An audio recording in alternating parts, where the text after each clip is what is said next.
চৈত্র মাস পড়তে না পড়তেই আমাদের চুঁচড়োতে একদম চৈত্র সেলের বাজার পুরো জমে উঠেছে। আজকে সন্ধেবেলায় গেছিলাম, দেখছি দোকানগুলো, এমনিই তো চুঁচড়োতে সবসময় ভিড় থাকে সন্ধেবেলা থেকে, তো দোকানগুলো বেশ সেজে উঠেছে। সমস্ত ওদের স্টকগুলো ফাঁকা করার জন্যে সব জামা কাপড় একদম রিঙে রিঙে ঝুলিয়ে দিয়েছে, ট্যাগ দিয়ে করে দিয়েছে আর কি, কত দাম। বেশ ভাল লাগে এই সময় এই সমস্ত জিনিসগুলো ঘুরে ঘুরে দেখতে। তো আমরা যাওয়ার পথেই আর কি দেখছি, কিছু কেনাকাটা করিনি, কিনবো পরে যেরকম দরকার লাগে।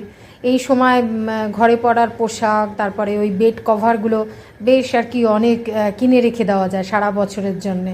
কারণ তাহলে এগুলো না যখন ইচ্ছে হয় তখন বেশ পাতা যায় নানা রকম ঘুরে ঘুরে।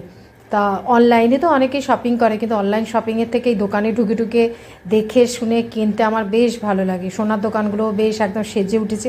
আর আমাদের চুঁচুড়োর মার্কেটটা একদম জমজমাট, নানান রকমের জিনিস এখানে পাওয়া যায়, সমস্ত কিছু আর কি।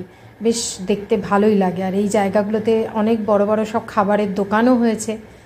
বেশ সুন্দর একটা, মানে সন্ধেবেলায় যদি চুঁচুড়োয় যাওয়া যায় না, মনে হয় যেন কোনো অকেশান বা উৎসব।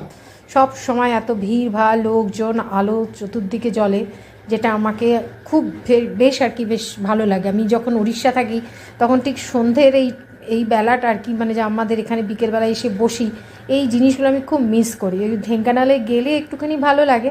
বাকি যাই হোক, সন্ধ্যাটা খুব ভালোই কাটালাম আজকে।